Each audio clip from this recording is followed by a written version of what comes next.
دہلی کے اوپر پھیلا ہوا آسمان اس شام غیر معمولی طور پر پرسکون تھا۔ سورج آہستہ آہستہ غروب ہو رہا تھا۔ فضا میں درجنوں نہیں بلکہ ہزاروں جہاز اپنے طے شدہ راستوں پر خاموشی سے آگے بڑھ رہے تھے۔ ہر چیز معمول کے مطابق تھی۔ کوئی خطرہ محسوس نہیں ہو رہا تھا، کوئی الارم نہیں بج رہا تھا۔ لیکن چند ہی لمحوں بعد یہی آسمان ہوا بازی کی تاریخ کے سب سے ہولناک حادثے کا گواہ بننے والا تھا۔ 349 لوگ، 349 زندگیاں اور انجام، صفر زندہ بچنے والے۔ خوش آمدید امیجن اف یونیورس میں، جہاں ہم صرف کہانیاں نہیں سناتے، ہم وہ حقائق سامنے لاتے ہیں جو دنیا کو بدل دیتے ہیں۔ ہر لمحہ دنیا بھر میں 15 سے 25 ہزار جہاز فضا میں موجود ہوتے ہیں، اور ہر دن 1 لاکھ سے زائد پروازیں محفوظ طریقے سے اپنی منزل تک پہنچتی ہیں۔ تو پھر سوال یہ پیدا ہوتا ہے، اتنی مصروف فضا میں جہاز آپس میں ٹکراتے کیوں نہیں؟ اس کا جواب ایک نہایت منظم اور پیچیدہ نظام میں چھپا ہے: ایئر ٹریفک کنٹرول۔ آسمان میں بھی زمین کی طرح راستے ہوتے ہیں۔ یہ راستے نظر نہیں آتے، مگر ان کے اصول انتہائی سخت ہوتے ہیں۔ ہر جہاز ایک مخصوص ایئر وے اور ایک مخصوص اونچائی پر پرواز کرتا ہے۔ مشرق کی طرف جانے والی فلائٹس ایک لیول پر اور مغرب کی طرف جانے والی دوسرے لیول پر۔ یہ نظام دنیا بھر کے لاکھوں مسافروں کو ہر روز محفوظ رکھتا ہے۔ لیکن 12 نومبر 1996 کو یہی نظام ناکام ہو گیا۔ اس دن قازقستان ایئر لائن کا ایک آئلیوشن 77 شمکنٹ ایئرپورٹ سے دہلی کے لیے روانہ ہوا۔ یہ ایک چارٹرڈ فلائٹ تھی۔ جہاز میں 27 مسافر اور 10 کریو ممبرز موجود تھے۔ تمام مسافر تاجر تھے جو کاروبار کے سلسلے میں بھارت جا رہے تھے۔ اسی وقت دہلی ایئرپورٹ پر سعودی ایئر لائن کا ایک دیو ہیکل بوئنگ 747 ٹیک آف کی تیاری کر رہا تھا۔ اس جہاز میں 312 افراد سوار تھے، زیادہ تر بھارتی مزدور جو سعودی عرب میں کام کرتے تھے۔ 2 جہاز، 2 ممالک، 2 الگ کہانیاں، لیکن آسمان میں ایک ہی تقدیر۔ شام تقریباً 6:23 پر قازقستان کا جہاز لمکا وے پوائنٹ پر پہنچ چکا تھا۔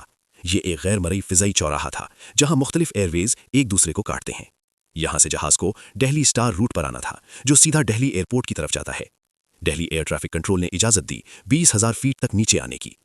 چند منٹ بعد شام 6:32 پر سعودی بوئنگ 747 دہلی سے ٹیک آف کر گیا۔ اسے ہدایت دی گئی ابتدائی طور پر 10,000 فیٹ تک جانے کی۔ اب صورتحال نازک ہو چکی تھی۔ دونوں جہاز ایک ہی فضائی راستے پر تھے، آمنے سامنے، اور دونوں کی نگرانی ایک ہی ایئر ٹریفک کنٹرولر کر رہا تھا۔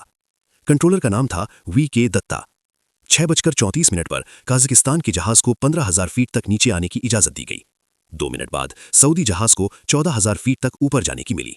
کاغذوں میں یہ ایک محفوظ فاصلہ تھا، 1,000 فیٹ، لیکن حقیقت میں یہ ایک خاموش خطرہ تھا۔ قازقستان کے کریو کا عملہ صرف روسی زبان جانتا تھا۔ ایئر ٹریفک کنٹرول کی تمام ہدایات انگریزی میں دی جا رہی تھیں، جنہیں ایک ریڈیو آپریٹر روسی زبان میں ترجمہ کر رہا تھا۔ ہر لفظ اہم تھا، ہر سیکنڈ قیمتی تھا۔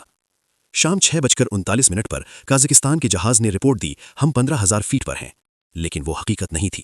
جہاز اب بھی نیچے آ رہا تھا۔ جس اونچائی پر اسے رکنا تھا وہاں وہ نہیں رکا، وہ نیچے آتا رہا اور پہنچ گیا 14,000 فیٹ پر، بالکل اسی لیول پر جہاں سعودی بوئنگ 747 موجود تھا۔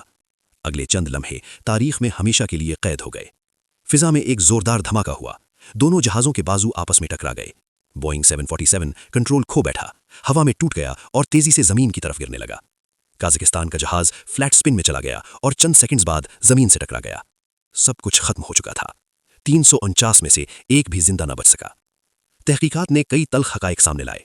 اس وقت دہلی ایئر ٹریفک کنٹرول کے پاس ایسا جدید ریڈار موجود نہیں تھا جو جہازوں کی درست اونچائی دکھا سکے، اور آمنے سامنے پرواز کرنے والے جہازوں کے لیے صرف 1,000 فیٹ کا فاصلہ ناکافی تھا۔ یہ حادثہ محض ایک سانحہ نہیں تھا، یہ ایک وارننگ تھی۔ اس کے بعد دنیا بھر میں ہوا بازی کی دنیا بدل گئی۔ TCAS traffic collision avoidance system تمام بڑے جہازوں میں لازم قرار دیا گیا۔ پائلٹس کے لیے انگریزی زبان پر مکمل مہارت ضروری ٹھہری، اور جدید ریڈار سسٹمز دنیا بھر کے بڑے ایئرپورٹس پر نصب کیے گئے۔ 349 جانوں کی قیمت پر دنیا کو زیادہ محفوظ بنایا گیا۔ یہ تھی دہلی مڈ ایئر کولیجن کی کہانی، ایک پرسکون آسمان، ایک لمحے کی غلطی، اور تاریخ کا سب سے ہولناک سبق۔ آپ دیکھ رہے تھے امیجن اف یونیورس، جہاں حقیقت خاموشی سے چیختی ہے۔